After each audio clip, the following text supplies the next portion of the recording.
Hello, sisters, and welcome to Go Solo Live. This is Jennifer Buchholz with Transform via Travel. It's time to sit back, grab a cup of coffee, and enjoy my conversation with Melissa Binkley as she shares about her unintentional solo travel. Welcome to Go Solo Live. Don't you mean Go Solo Live? Have you ever been asked why on earth would you travel alone? Go Solo Live not only answers that question, but celebrates life as a midlife solo traveler. This is a safe place for women to come together to reminisce about their travels, encourage others to travel, and to dig into the real lessons learned from these journeys. Now join Jennifer Buchholz with Transform via Travel as she and her guests share stories of the solo travelers of midlife women. Joining me today is Melissa Binkley. Welcome, Melissa. Oh, thank you so much for having me here today. I'm so excited. Well, and I'm excited to be able to share your story. So Melissa brings a depth of solo travel to our group today. And her story is one that I don't hear that often. So I love to just dig right in and get a feel for, before you embarked on your 2015 solo travel, what was going on in your life? I had just come out of a conference at the end of 2014. It was my first major conference, and I brought in speakers from all over the world. I had Dr. John DeMartini from The Secret as my keynote speaker, and I came out of that event with not having made the money that I wanted to, with trying to really figure out what I wanted to do in my life, and in the midst of a struggle in a relationship. And so that event was in September of 2014 or October of 2014. And in November, I was at another woman's event, and she talked about how she was taking a year off and going to travel the country to get open up to ideas. And something in me clicked.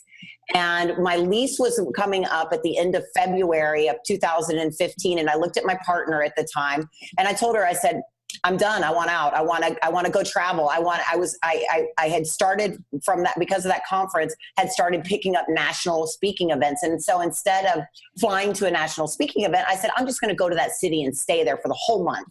And that's what I decided to do. And that's how it started, when at the end of February of 2015, I got rid of everything in our house, our furniture, all that kind of stuff, kept a little bit of art, some kitchen stuff, because I'm a Williams-Sonoma hoe, and my books, and put those in a small 5x5 storage unit, and decided to start traveling the U.S. At the time. That's how it started. And my partner at the time was like, oh, I'm going to come with you. But then she came 1 month, and that was it. And we ended up breaking up within a few months after that. And so it became a solo journey from March of 2015. And just now, and September 5th of 2017, have settled. So it's been a long journey. Okay. Wow. Like, that is like this race car going around the track right now. Like, okay. So we're going to break this down just a little bit. So first of all, I can relate, because I'm not a Williams-Sonoma hoe, but I am definitely like that kitchen gadget person. So I love that you said that. I'm going to have to steal that a little bit. I want to talk about how you became an unintentional solo traveler. So I'm curious, when you went to your partner and said, I need to do this, you knew what you needed to do for yourself. You started advocating for yourself, and you were making a choice. Yeah. Were you actually expecting her to be a part of it?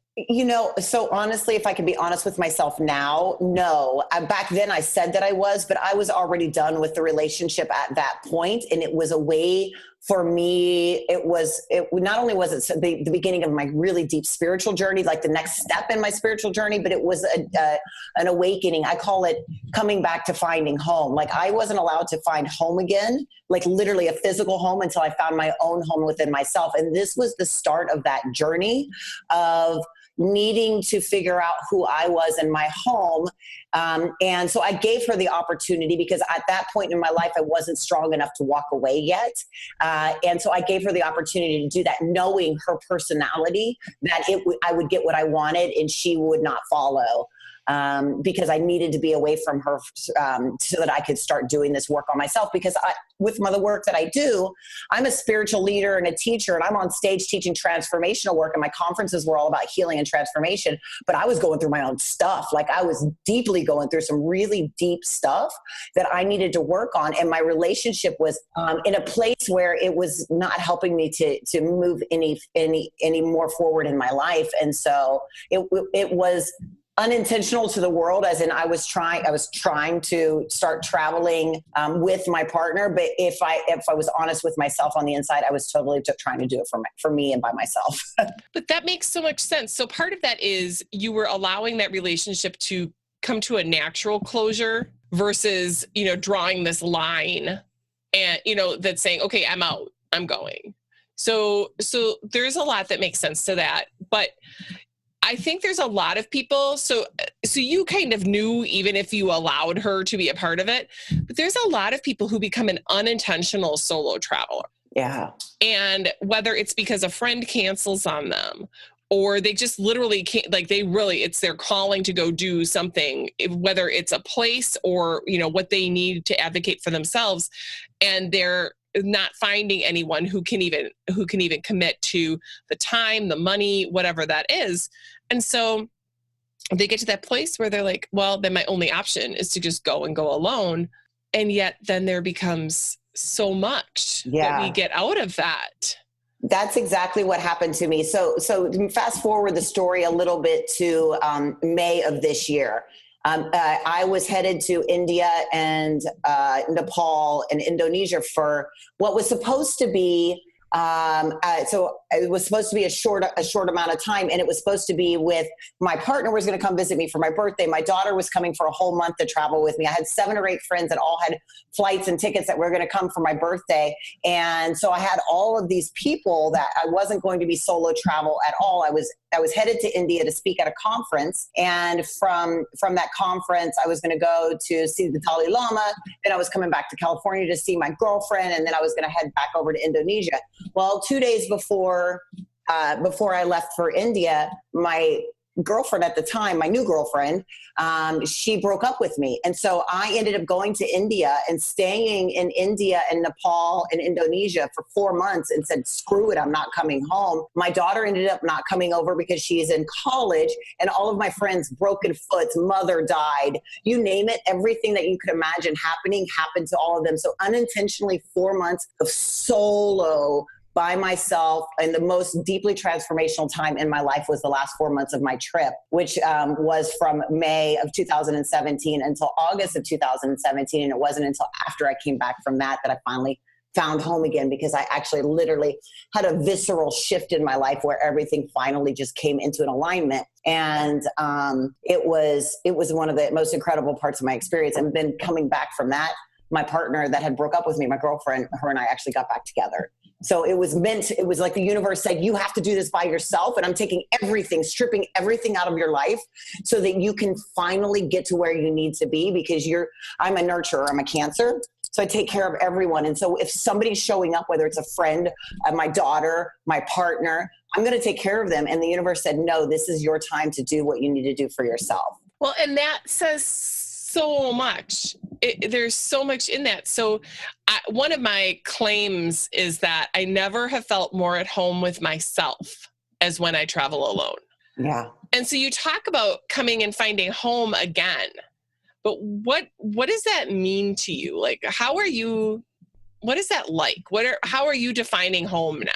Yeah. So for me, that definition of home is this inner peace and sanctity of being okay with myself in every aspect, the good and the bad. So on my spiritual journey, I got really good at saying, I love all these parts of me, and I have all of these different things. And on a conscious level, and what I was teaching and preaching, a lot of it made sense. But there was this little piece in the back of my mind, this subconscious part of me that still showed up in fear, that still showed up and said, oh, I don't know if I really trust the universe. I don't know if I really trust in surrender. I don't know if I really trust in being able to just say, I was a control freak. I was raped when I was younger. I had a lot of sexual trauma. So I needed major control in my life. And it was the first time that home for me was allowing and letting go of the need to have control over everything so that I could actually experience life. And that's what finding home turned out to be for me. It was total surrender and letting go, which I had never experienced. I had tried that. Like I tried to be in surrender. I tried to do those things and I did really good up to a certain point, but then it would snap back in fear or something would happen. And I finally was like, oh my God, no, I'm always safe. I'm always taken care of. I don't need to try to control or a situation or have something happen. And what happened on my actual 40th birthday, which was July 18th, I was in Bali, Indonesia, and I went to a sacred temple called Tanalat, and it's in the Indian Ocean. And I sat up on this beautiful rock, and I overlooked the temple, and I just cried and cried and cried for like an hour. And my driver's sitting there watching me. One of my clients that was there for an intensive retreat said that she saw me, and I literally just sat and said to the universe, I surrender. I let it all go. I let go of the need to have my partner and the girlfriend. I let go of the need to have the business be a certain way. I let go of the need to have my daughter be there. She was supposed to be there. Everything. I said, whatever you'll have me do, I let go of the need to make money. Seriously. And that at that moment, I felt at home because it was not about anything else in these external experiences, but just about me and connecting to the universe on a deeper level. And that's when I felt that shift. So I always call it before 40 and after 40 now, like the BF and the AF of my life. I love it. And honestly, like for me, 40 was this pretty transformational shift as well. So I can relate to that. And I love, I'm like, hey, 40? That's not so bad. We've only been an adult for 20 years. So yeah. I got this. I got the next 20 to 40. We're good. That's great. So, however, what's interesting, let's talk about some of the highlights of your trip. Let's actually get into some of and for me, it's not like, I don't want the itinerary. I want the stuff that called to your soul. And this turned out to be, I think, a longer journey than you'd anticipated. So I'd like to hear how that evolved. Yeah, so there was a couple of really cool highlights over the last 2.5 years of the time. And I'll get into how that evolved, but I'll first start with the first experience of going from just national travel in the US to international travel. I had made a promise to my daughter when she was 10 years old, and I told her, I said, I'll take you backpacking across Europe when you graduate from high school. Now, in 2013, 2014, I tried to get my passport and I was denied my passport. I was denied. There's 2 reasons why you can't get a passport in the US. One is because you're a felon. I'm not a felon. The other one is if you owe an excessive amount of money for some sort of reason. Well, I owed $15,000 in back child support due to being homeless in 2008. And so they didn't give me my passport. And so therefore, I wasn't able to go overseas. And I had in 2015, I was asked to speak in London, couldn't do it. And so I made it a promise. My daughter graduated in 2016, and I made the promise that I was going to still take her on that backpacking trip. So by the end of 2015, I had paid that $15,000, and through grace and through different things happening, and with my ex and everything, we got everything taken care of.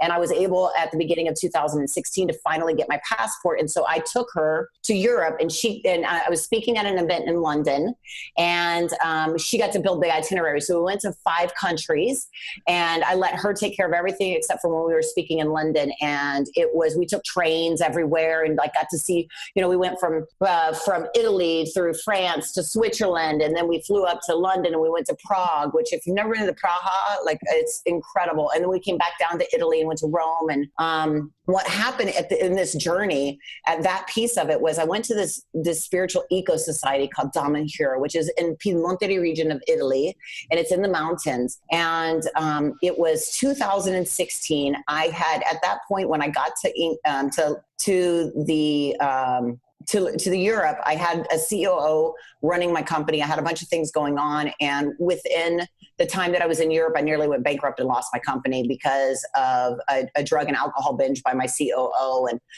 things that happened that I wasn't able to control being overseas. So I'm overseas, and I get into this spiritual eco society, and the day that I arrived there, my credit card through my PayPal the number had been stolen. And within 12 hours, my bank accounts had been cleaned out. My PayPal account and my business bank account, like every dime that I had was gone from my account. So I walk into this eco society and I tell them, I'm like, listen, I'm supposed to be here for 5 days. I know I owe you guys a bunch of money for me and my daughter, but I can't pay you right now. And they're like, that's fine. You can pay at the end when you get your money back. It's not a big deal. So my daughter, she's only there for those first 5 days, and I'm supposed to leave on day 5. When she leaves to fly home, I'm going to drive through the south of Italy to do a wine tour. I can't. I have no money. They haven't given me any of my money back. So what happened is, as I'm staying at the Spiritual Eco Society, books start falling off the shelf. I go and have all of these healings done. I go under these underground temples and see some of the most beautiful, like the Sistine Chapel has nothing on what's under the ground in the Spiritual Eco Society. I was introduced to, like, it was one of the most deeply spiritual experiences of my life. The day I was supposed to get on a train to go back to the plane in Milan to fly back to the US was the day the money came back. I believe, and I say that there are no coincidences in the world. The universe said the only way we're keeping Melissa's butt staying still so that she can have the transformational experience she has is to take all of her money. Because I would have, if I had had even $100, I would have rented that damn car and gone into wine country, right? So that was one of the deeply spiritual experiences and deeply transformational ones that I had. And I have several others. But, yeah. Well, and interesting how the universe provides. Yeah, it really was. And so then the next really cool experience that I had was I was speaking at an event in Chicago, and I'm traveling from place to place. So like I went from Europe and I went to New York, and then I was in Chicago and speaking at an event in Chicago, and these 2 ladies, they're like, oh, we're doing a retreat in Paris, France, and we want you to come and speak and do your intuitive intelligence at our retreat in Paris. I said, okay, awesome. And then they say, and we're going to invite you to stay with us, and you can stay with us for Thanksgiving in Julia Child's house in the south of France. We're going to be doing Thanksgiving. I was like, oh my God. Yeah. So I flew over to France. I did this retreat, and then we took a 9-day drive down through the south of France to what's called the Rosemary line, which is all of the sacred rosemary, the Magdalene line, Mary Magdalene, and all the places all the way down through the south of France. And then Thanksgiving Day, with about 16 people, we cooked Thanksgiving dinner. We met friends from people that we never knew before, who are now friends from New York and Miami that happened to be there at the same time. And we had this huge, amazing Thanksgiving dinner at Julia Child's home in Provence, in La Grasse, in the south of France. So another just synchronistic, incredible. Yeah. Incredible. And I'm a foodie. So like I said, Williams Sonoma, I love to cook. I'm a pretend chef, meaning that, my friends come to my Thanksgiving and they don't go to anybody else's. They stop going to their families because that's how much I love to cook. And so this was like a dream come true that I would have never even thought to have the dream of, right? Like the universe kind of just provided and said, yes. Kind of experience. And so that happened. And then this last trip, it was all for me. It was about amazing adventures. So I did bungee jumping, whitewater rafting, whitewater kayaking. Out in India, I did bungee jumping. That was in Nepal. In Nepal, I did the whitewater kayaking, rafting. I trekked the Himalayas. I trekked in Indonesia. I trekked 3 volcanoes all the way up to the top, camped overnight. I did... I learned to scuba dive. I got my scuba diving certification in Bali, Indonesia, in like Padang Bay, which is one of the most beautiful places in the world. I learned to surf in Lombok, Indonesia. It was crazy adventure built in with like temples and sacred movement and different places like that. So it's been like these different pockets of just like, how do you just completely shift and change your life? And during all of this, I'm working with my clients online. I'm speaking at events. It's all together because I truly believe you can have the life that you want and live it and still have the business that you want too. So how would you have described your spirit? Because you're talking about doing some real like adventuresome things. How would you have described your spirit before you embarked on this solo travel? How much experience had you had doing this kind of stuff? Was this something that you felt like you'd built up to? Oh, I'm a risk taker. So there's no building up. It's just jumping straight in. So I've always wanted, I've always had this dream of being able to go see like, different places. And I love adventure. I used to race cars when I was young on the, street roads going 120, 130 miles an hour. Like, I was a drug dealer in my 20s, talk about risk, like really risk. So for me, when I turned risk from things that could potentially harm someone else or myself and turned it into risks that's fun, like adventure and things like that, it was really transformational. And it was something that I knew that there was a different way that I wanted to have the experience. But this was my first opportunity. I mean, at this day and age to do that. I didn't get it I had trauma in my 20s, and I didn't, I had my daughter at a very young age. So I didn't get to do any of it at her age. So it was this was the time that I got to do it. Wow. Okay. So you were wired for adventure. Yeah. That's amazing. Okay. So can we talk a little bit more about, the emotional journey that you were on? Yeah. So, I mean, there definitely was some transformation that was going on. What was going on from this emotional standpoint? And, kind of take us through the timeline of some of those experiences. Yeah. So it was deeply emotional. It was, there's times where when I was trekking through the Himalayas, or when I was, in Italy and I'm hiking up the Gran Parque de Parisio, and did a lot of outdoor stuff where I'm arguing with myself. Like I'm in deep, like, I'm trying to do mantras and walking, trying to keep that thing. And then I would just start arguing with myself. Well, what do you think you're doing with this? And why are you doing that? And, and I would have these deeply emotional experiences coming up where I would scream and I would cry. And in the past, due to my trauma, and in the past, due to, always being told as a woman, I think they were told to kind of, don't cry, don't do the kind of stuff, that I had shoved all this stuff down. And so since I had been doing so much work on myself for so many years, I finally allowed myself to feel it. I finally allowed myself to have the experience and then learn and look at the lesson from it, and not shame myself for feeling that way. And because I didn't have anybody else around me to tell me one way or another, it became a meditative practice for me of recognizing and noticing when something was coming up and just saying, okay, what is this? How can I use this?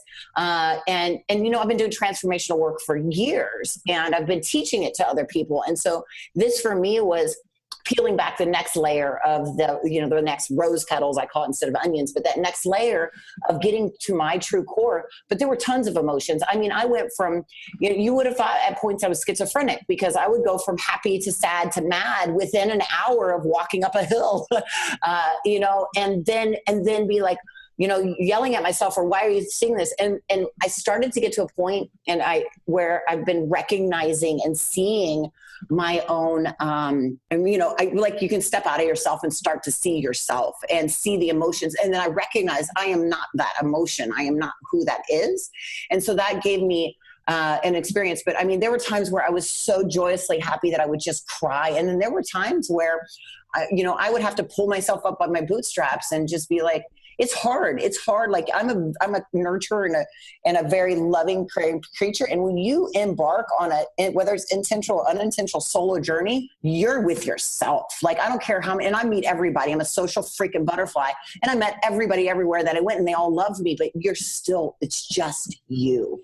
And it doesn't matter what you're doing. It is just you. And you've got to figure that out for yourself and see what that experience is. And there's tons and tons of emotions that come with that. But my recommendation for anybody with that is to honor those emotions, journal about it, write about it, sing about it, like get it in and out, and not sit in it. I love that. I think, when I talk about people going on solo travel, I want them to have a purpose, and a purpose really can be like fun. Like a purpose can be like just something very simple, or it can be a much deeper purpose, but there can also be like an intention of, I am seeking to really understand this about myself. Like and the journaling and feeling the feels and staying connected to yourself is really important, because sometimes I find that you can get so caught up in the place, which is amazing, that you're able to bury some of the feels because you're out doing. And I think the hidden gem of solo travel is that you need to really be with yourself. So I love the way that you describe that part of your journey for sure. And now, that's the journey to home, right? That's it.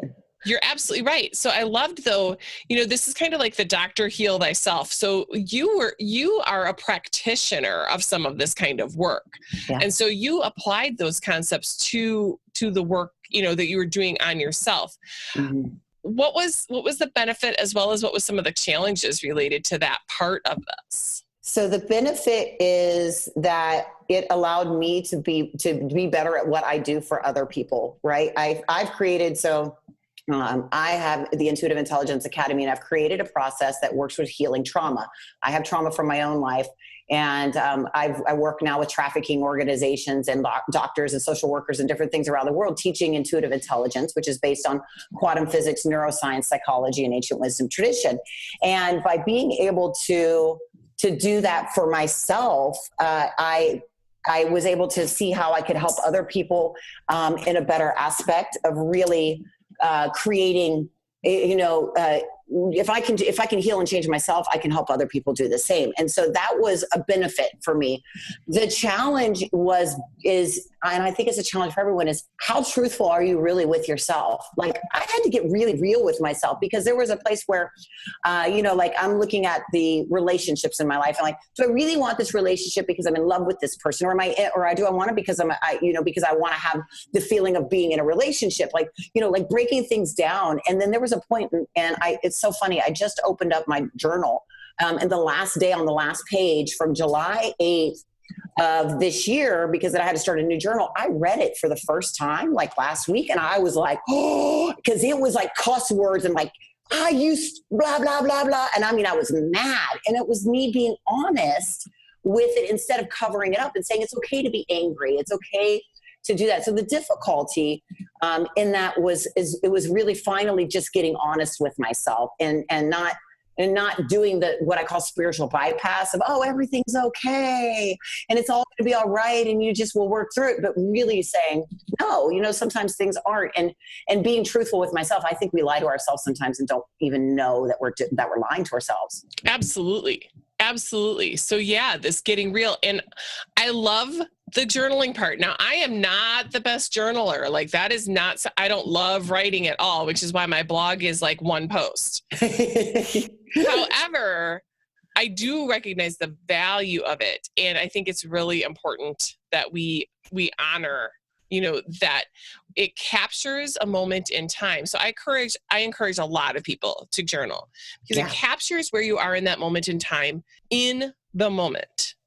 Mm-hmm. So part of when I went on my first major solo trip at 40, I was dealing with a lot of grief. And my first trip was like a runaway trip, and I didn't process anything. And then I started to get more intentional about what I wanted to work through. I will never look at what I was going through in those moments and with that view of what I was seeing when I was traveling and what I was feeling about myself, except in my journal. You'll never have it again that way. Yeah. As time changes, your perspective shifts. And so to have that journal as a point of, it captures a point in time. And it's important sometimes to bring that back and say, oh yeah, look how far I've come. Yep. Oh, absolutely. Yeah. It was just like when I didn't remember writing that. And when I read that, and I had to think back what exactly happened that day, because I didn't write why I wrote that.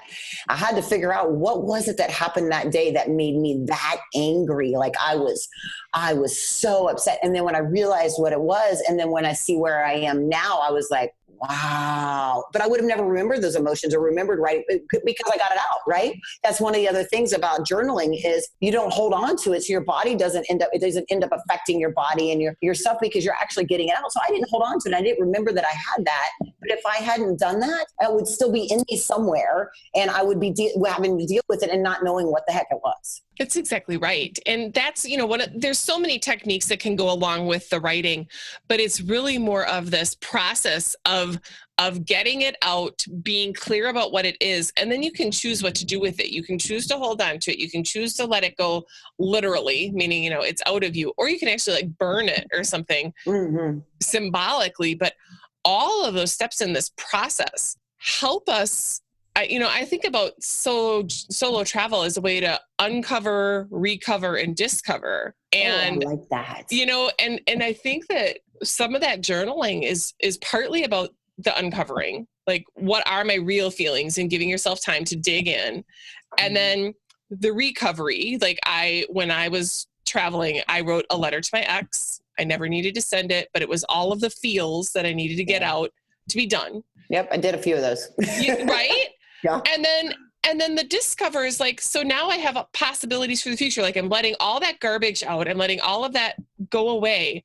And it's opening up that you see these possibilities. And when you're traveling, you're seeing the possibilities in an entirely new environment, an entirely new lens, that it gets the juices flowing in a different way. Mm-hmm. Yeah. So what did you do that scared you the most? Well, I don't know that I did this, but the thing that scared me the most was when I was in India. It was my first train ride, I take that back, my second train ride. My first train ride, I was deathly sick and ended up spending the whole train ride, the ride in the bathroom. I had gotten the Delhi belly. The second train ride, I had to be at the train at 4:30 in the morning. I had my backpack by myself, and there was a gentleman in a blue shirt that came up to me and looked like one of the officers that works at the train station. He says, I need to see your ticket. I need to see your ticket. So I hand him my ticket, and didn't even think about this until later, is in an envelope that is from the number 1 5-star hotel in all of India, because that's where I'd stayed because I was speaking at a conference. And so I had gone from a meditation retreat in Rishikesh to New Delhi, where I stayed at a 5-star hotel. And then the rest of my trip was going to be staying at these little places with families and stuff like that, because I wanted to really experience Indian culture. But at that moment, I handed him that thing. He looks at it. He opens up the ticket. He says, your train has been in a crash. It's not here. You need to go. And he shoves me and takes me into a tuk-tuk and sends me away from the train station. They take me miles away to the middle of nowhere. And they take me to an office, and I go into this office, and they say, oh, well, there's no more trains today. You can't get on any trains. There's no buses. You must get a taxi. And the taxi, so the train ticket was like, $10 US, and a taxi was going to be like $300 US to go to Jaipur, which is where I was headed to. And I looked at the guy and I said, you can take me back to my hotel. I am not doing that. And I'm like, and so he kicks me out of his office. And I walk out onto the street, and there's 15 men. Now, mind you, I come from trauma, right? Sexual trauma and all this stuff. So, my preconceived American thoughts and patterns, as soon as I walk out the door and see 15 men at 5:30 in the morning, and the light is starting to just come up, all standing around, and I fucking break down. I start crying. I call my now ex-girlfriend, the only person I know will answer the phone. And I'm like, don't get off the phone with me. I'm scared. I'm so scared right now. And she's like, just stand strong. It'll be okay. And I explained to her what happened. And I'm like, I don't know what to do. I don't have a train. I don't know. I need to get back to my hotel. And I said, and I'm like on my app trying to get Uber, and there's not an Uber in sight. And usually there's Ubers everywhere, but wherever they had taken me, there was nothing. And I'm petrified. And so finally the guy that had drove me in the tuk-tuk, he's still there. He walks up to me and he's trying to hand me something to get me on the phone. And I'm like, no, I don't want to talk to you. He looks and he says, ma'am, let me take you back. And I said, and I got in the back of the tuk-tuk with him. He drives me back to the train station. My train is there. I get on my train and I leave. And what happened there is, at that moment, I had to sit with myself and say, what is my belief system that made me freak out at this moment? Because I believed that because I'm in a foreign country, none of these men were going to hurt me. It's not in their bones to do it over there. But my preconceived notion, because of my trauma, because of where I had been, gave me an assumption of something that triggered everything. And I sat and journaled on that train for hours about my experience of what I thought was going to happen. So that for me was my scariest moment, because it turns out they're the mafia and they're only after your money. They're not there to hurt you. But you also understand, I work in human trafficking, sexual trafficking. Like I saw girls as young as 4 years old while I was in Nepal that had been trafficked. So my mind, first thing it goes to is, I'm going to be kidnapped and trafficked, right? That was my thing. And so I really had to sit with myself. It was the scariest point of my whole travel in the last couple of years. For sure. Well, so this is the challenge, is you have your gut, right? Yeah. You have your gut that tells you what the story is and should be. And you have your frame of reference, which is from home and what that would, and my goodness, your history. So frame of reference is like where you're from and what that would signify there. But then you have your own history, baggage, background that is real experience. Like this isn't imaginary, hypothetical stuff. This is, you have lived this. And then you're in a foreign country with probably language barriers in very unfamiliar situations. So the way that you process that was natural. And I would want to tell people to remember to trust their gut, because as you're telling me that story, my jaw is dropping further and further, because holy moly, that sounds super intimidating. Yeah. And I was not listening, I was in my head the whole time, and I was, like I said, I was crying and stuff like that. And my head was telling me, danger, danger. And of course you want to listen to that. But my intuition was because I'm really deep on intuition. My intuition at that point was so thrown off because it was such a foreign situation that I was hysterical. I couldn't even be calm to figure out anything else. Because I immediately went into survival mode. It was the first time in years that I had put myself into survival mode and that kind of thing. I clambered off and closed myself around it. So it really was, I'm glad it happened, because it was a way for me to have my next transformational experience around that. But yeah, you've got to, no matter if you're traveling by yourself, some of the things is really just making sure you always have somebody that you can call or that you can get, really right. And what I did after that was every single city that I went to for the rest of my travels, every small town, for the rest of all of those 3 months, I met somebody that was local that I trusted, that I made sure took care of me, that was there. I met their family. I did stuff like that. And that changed my whole experience, because they still, every single one of them, WhatsApp me, ask me a question, how are you and stuff. But I made an intentional promise and experience to meet somebody in every town that I was going to, and they would make sure they took me to the train station. They did that, and I had a protection, kind of like I created my own sense of safety. You have a plan. Yeah. Which that makes sense. Again, like your reaction to that was completely natural and normal based on all of those things. But then you took your breath and you had space and you were safe. So you got perspective. Yeah. And you reframed the situation, and then you put a plan in place for how you would deal with that in the future. Like, I don't want to say like what you were experienced was like textbook, but in a way it's a good way to look at it. You could take this situation and put anything into it and follow that path and get to that, and create a plan. Yeah. And that's what we want for people to really be aware of, is like, know yourself, know all of those things that could influence the way that you're viewing a situation. Take the time to reframe it once you have more information. And part of that was that you were safe. That was part of the information that you got, and that there was somebody there looking out for you. And then you create how you will allow yourself to experience something like that in the future. Yeah. And I know, like, during the experience, you might not have felt it, but the recovery from that experience must be very empowering. Oh yeah, absolutely. Yeah.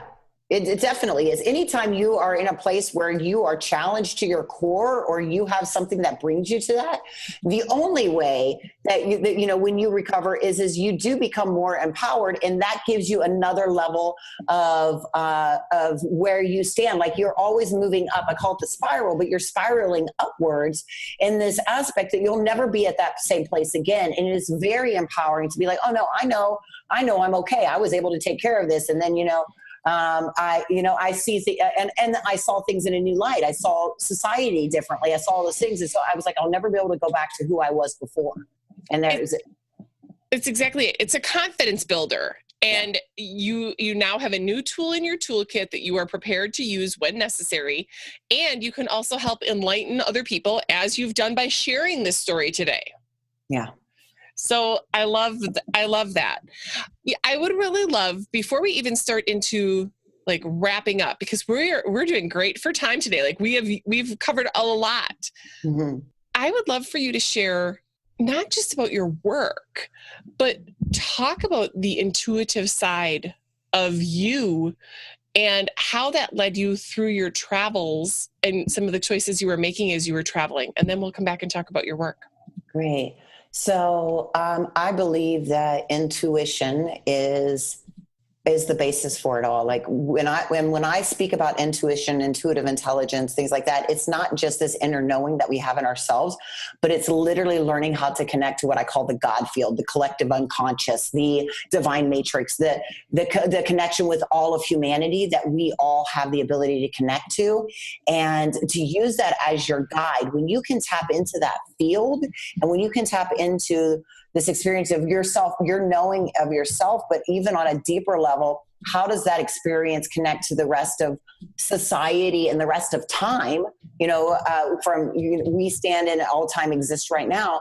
That creates a way for you to experience life, to travel, to do things that is so much more powerful than if you're stuck up in your head. Like if you can get away from, and you're always going to have the thoughts, but it's allowing the thoughts to go and still listening to, the thoughts are the fear. The thoughts are I'm not going to be safe, or the things like that. But instead dipping down into that collective conscious and that intuition and sitting there and saying, okay, I know something greater and deeper. And I don't know exactly what it is, but I just know. And then you look at that and you look for signs, because the universe talks in symbols. The universe talks in signs. Very few people have auditory symbols, which means that they actually get the voice. Like some people hear about, I get the voice that tells me. We're not built that way. Very few people actually get the voice. They get the feeling, or they get the vision, or they see signs from the universe. And that's intuition. Intuition is not just the knowing or the voice, but all of these other things. That is how we connect into it. And there are so many times that we have a person standing right in front of us that's literally mirroring our intuition and telling us something, and we're freaking ignoring them, right? We're not paying attention, or the feather that's on the ground that we're walking by, that there's 1,500 of them and you're walking a path, and you're like, oh, that's kind of cool. It's a sign, and that's our intuition. That's our collective conscious, the God field, trying to give you a message that if you were to follow that, will shift and change your whole experience in your life. And that was what I learned to do through the travel on a deeper level, was to follow that. And I hardly made plans. I just went from place to place by following my intuition. That sounds amazing. So I'd like you to make sure that you tell people a little bit more about what you do and how they can connect with you. Great. Well, I'm a soul and business strategist. So I work in helping people, amazing, what I call love leaders. So leaders in the world create global impact. So take a mission and be able to turn it into something that transforms the world and creates a conscious revolution. We've moved from the industrial revolution and the information revolution into what is now the conscious revolution. So I work with those change makers and those leaders in showing them how to heal the trauma of the world and create an impact so that we can all rise together and unite and heal the world. And so I have an academy called the Intuitive Intelligence Academy, and we train leaders and entrepreneurs in a trauma healing process called intuitive intelligence, and also in how to do that work and speak on stages and have a business and travel the world and do what they love, but really through creating a better community and connection. I just came out with a new book, and I have 2 more books coming out and all sorts of cool stuff. So, and what's the name of your book, Melissa? Yeah. So the second book that just released yesterday and became a #1 bestseller is called Women Who Inspire. And it's 20 inspirational stories from women all over the world that have done inspiring things and creating change. And so we are so excited about that. And then my first personal book that I'm writing right now will be coming out very soon, and hope to make that one a bestseller too. Well, and actually, ironically, I know another author in Women Who Inspire. Oh my God, how cool is that? Yeah, so we can talk about that offline, but that's really cool. And by the way, I just checked it out on Amazon. You know that it's temporarily out of stock. Oh, yes! That's a whole different way to sell out. Oh my God, we sold out. Well, holy shit. That's so awesome. So congratulations. And I'll make sure that I post that as well, but I might have to delay that post a little bit since we need to get some more back in stock. Yeah. Oh, That's exciting. incredible. I'm so happy for you. And so we'll have all the ways to connect with you as well as the link to the book on my show notes. Great. And people can continue to follow you and learn more about your work. And do you have any travels coming up in the future? Oh, yeah. So I am headed to New Zealand in December for 2 weeks. Woo! Have you been there? Nope. It'll be my first time. And this is not solo travel. My girlfriend and I are going together. Cool. But I'm so excited. I mean, I'm traveling to Florida and Ohio for some things before that, but out of the country, New Zealand, it's going to be we're doing some trekking, and we're going to go glacier climbing and kayaking in the Milford Sound through glaciers and all sorts of cool stuff. I am so excited for you. Melissa, thank you so much for spending time with us today. Congratulations on your success. And I can't wait to hear about how New Zealand was. Thank you. Wasn't it great to hear the stories that Melissa shared with us today? The one that really stuck out to me is the one where we have to remember to trust our intuition and then reframe it for our current situation. Now, if you love these stories and want to help support Go Solo Live, you can do that by making a small financial contribution to the show. There are a lot of options with some great gifts of appreciation. Just go to patreon.com/GoSoloLive to show the love. That's patreon.com. We've reached the end of another episode, but the conversation doesn't have to end there. Join us on Facebook at Transform Via Travel and share your thoughts. I look forward to staying connected. If you liked our episodes, don't forget to share with your friends. And remember, until next time, go solo, not alone.